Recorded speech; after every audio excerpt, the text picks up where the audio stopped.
Hey folks, it's Kat.Beanie and welcome back to another Christmas themed episode. So today, we're gonna go sort out,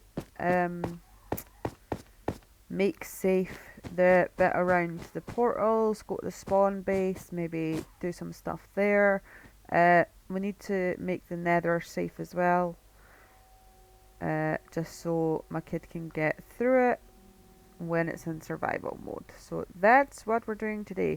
I just spent the good part of today trying to figure out what was like. It's happened last night. It wasn't a big deal because I've got a wireless, not a wire. I've got a yeah, a wireless. I've got a wireless mouse. So obviously it's USB. It's plugged in to one of the USB ports. So I've got my mouse, that works, but my touchpad on my laptop wouldn't work, and I couldn't figure out why. I thought, oh, maybe I've broke it somehow. No, I turned the fecker off, apparently. So, that happened. Right, we're gonna light up this cave. Light up, as if you have some copyright.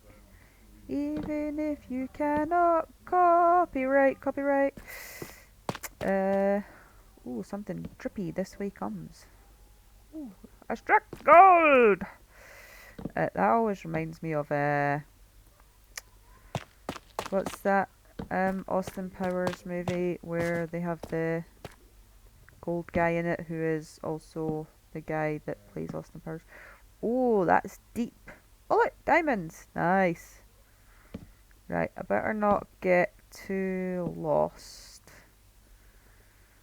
Or as my mum's always used to say, it's alright to get lost on holiday. I didn't get that joke until I grew up. As in, get lost. Go away. Give us some me time. Etc, etc. Yeah, things you tell your kids that they won't grasp until they're adults are fun. Although if you got a kid that's anything like mine, she is very nosy. Ooh, iron vein. Nice. So if she ever wants to, mine this out, it will be pre-lit. Well, some of it will be pre-lit. I'm not going to do all the work for her. More iron. Nice. Gotta like a good iron vein.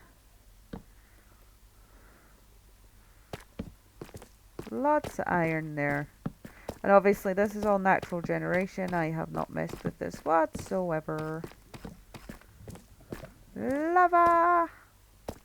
Lava, lava, lava, lava, lava, lava. Copyright. Not that I'm getting paid for this. Copyright.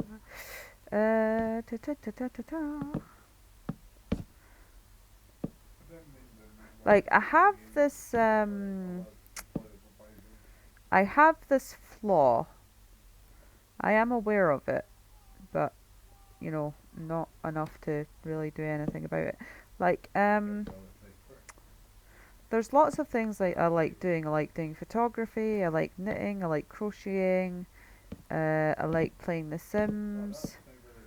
Uh, some of those interests, such as mainly the photography, but also the knitting and crocheting stuff. Um, as soon as people have expectations of me to do things, uh, or make things, or like do a job, I tend to get less enthused. Like not like when I did like my actual job, but like I find it like with my hot, like I used to do cake baking. I'm good at baking. I'm not gonna, like, obviously I could totally be modest and say, oh yeah, I'm all right. I'm all right. Like I'm not gonna toot my own horn and say I'm absolutely amazing, but I'm not terrible. Uh, no, I didn't want to do that. Damn it! Why? Why? Why? Guess I'm going around then. Why won't it let me go through without immediately taking me to the... Right, we're gonna need to make this area safe because I imagine ghasts. And we're probably gonna want a staircase down to that fortress. This is like quite an okay seed to have. Like, obviously, if you come like just over here, like I'll show you guys. Hold on, go faster. Like if you were just walking a straight line, like I'm telling you guys, straight lines in the like anywhere are the way to go. Straight lines. Straight lines are the way to go. Right, see, this is the portal that links to the spawn area. So you come round this way, go straight ahead. Well, if you're not up too high. I'm not gonna break the gold because Right, go straight ahead, and then just keep going, and then boom, fortress. Straight lines. I'm telling you, straight lines are the way to go. They're the way of the future. Right. I like that this red is slightly differing from the other red, so you don't get confused as to where one starts and one ends.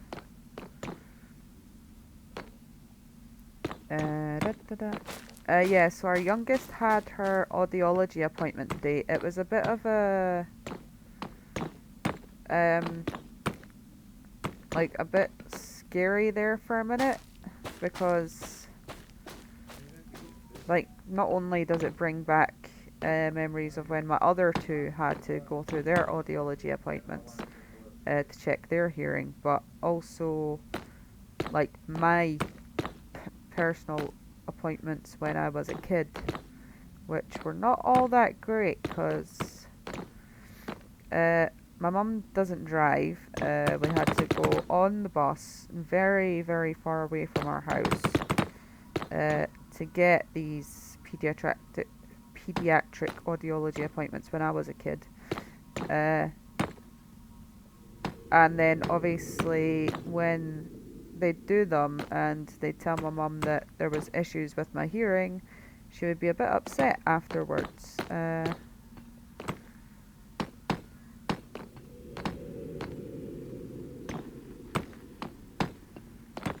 And then obviously as I've got older, it's gradually getting worse, and then I ended up with one hearing aid, and now I've got two hearing aids, and the intensity of those will just get increased as my hearing degenerates up till the point where hopefully the bone thing doesn't wear out. That would suck.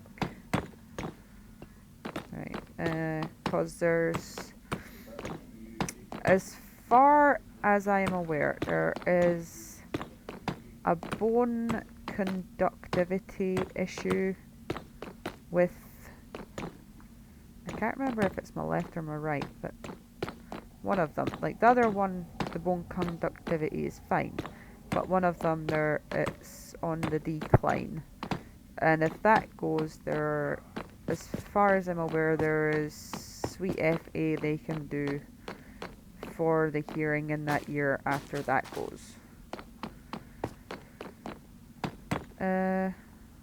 Which is fine. As I says, I'm not upset about it. I know the drill. But just like watching Eowyn have to do her, like she wasn't happy about having like things in her ears at all, and I completely get that. It is not a nice experience for a baby to have to go through. I mean, they had bubbles and toys and stuff, and they tried to, distract her as much as they possibly could. There are times when they were trying to put things into her ears, and obviously if she is autistic and she has sensory issues, and I'm having to physically hold her still so that this audiologist can essentially torture her. Not that the audiologist did anything wrong, they were just doing their job, but obviously from her perspective, if she has sensory issues, it must have felt like torture. And I had to hold her still while they did that to her because we had to make sure that her hearing was okay as part of her assessments.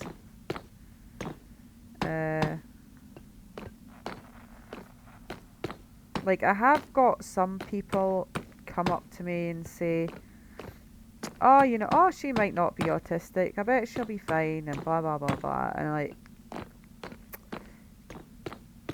like, if you have a concern about your kid's development, like, you know in your gut something is going wrong, like, not going wrong, but something's going on, get that crap checked out. Don't let people tell you they'll grow out of it or that all kids develop at their own pace. Yeah, all kids do develop at their own pace, but if your kid's not developing speech, if your kid's exhibiting concerning behaviours, if your kid is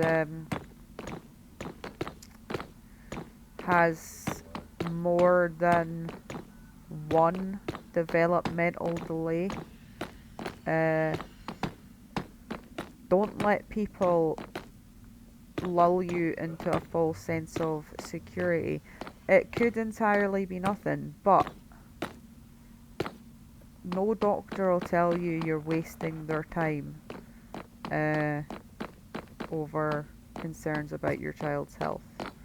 I mean, some doctors, don't get me wrong, especially in the UK, here, despite the fact that they tell parents and professionals that early intervention for children with additional support needs is the most beneficial, they still, in some parts of the UK, thankfully not where I am in Scotland, well, even my health visitor told us that some of the health visitors aren't just gonna check this has got some like nether warts, so she's got access to all the stuff that she needs. Some health visitors aren't referring children even if they've seen concerns,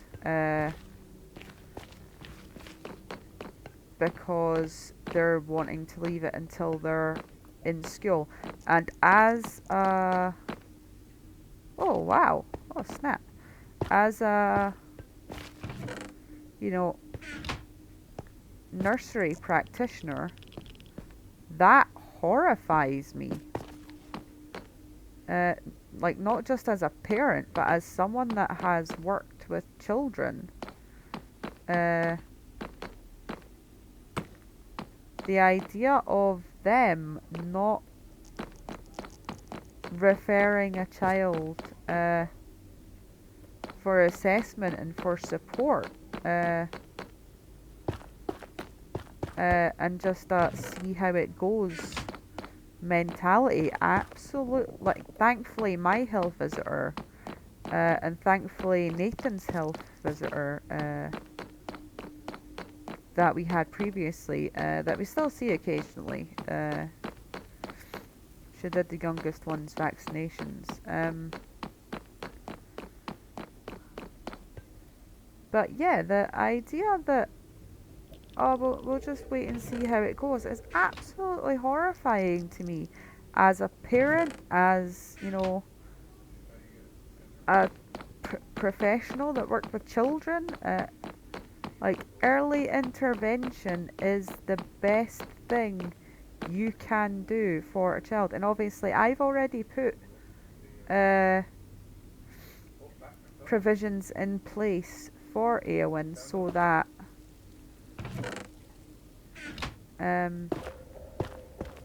her communication delay is not obviously as evident as it would be as if I did nothing. Like, because obviously when I had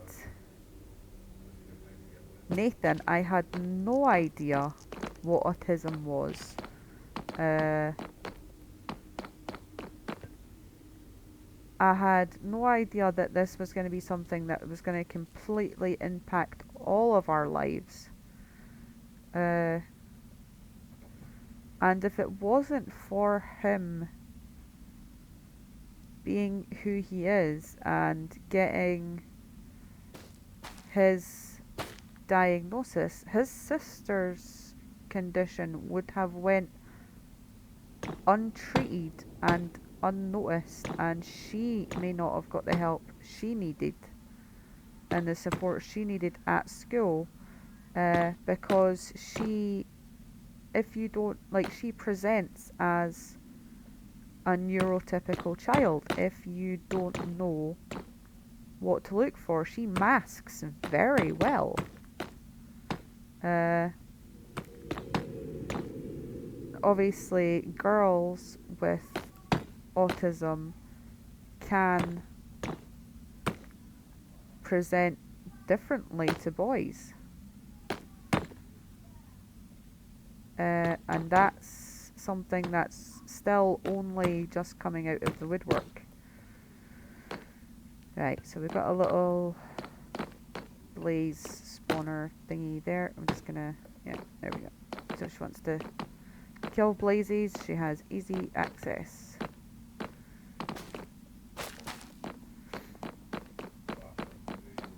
But yeah, if you're ever in a position where you are a parent of a child with developmental delays, obviously it doesn't have to be autism, and you know you're being told, let's wait and see how it goes. Some people I know have had to go for private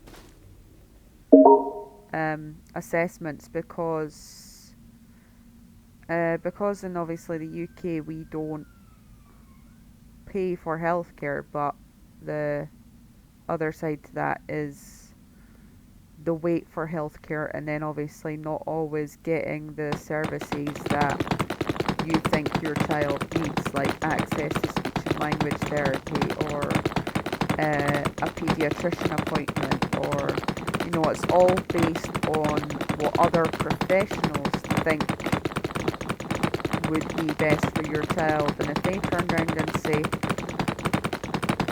no, their behaviour's not that bad, we'll wait and see how they go, and then that's just giving your child time to like go without support and go without help.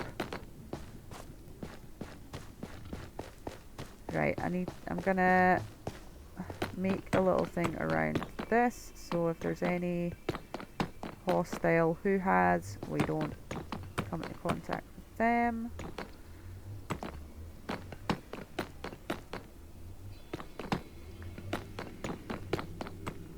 Yeah, but I knew that they were doing it down south. I have heard lots of horror stories of the lack of services and the waiting times taking years to access provisions, and then some kids, like even if they've been referred by a GP or another professional, some services turning round and refusing the referral of that child without even having seen the child. They just feel that, oh no, this child doesn't meet our criteria to need support. If another professional is referring that child to your service, they're clearly doing it for a good reason. So I do not think that any service has the right to refuse to even meet the child for a preliminary assessment and just disregard uh, their condition out of hand without even seeing them. That is absolutely abysmal behaviour and should not be happening. Right, so we've got our little safe bit to the fortress, so we'll go through here. I need to put signs on the nether things as well. But yeah, a lot of people have been telling me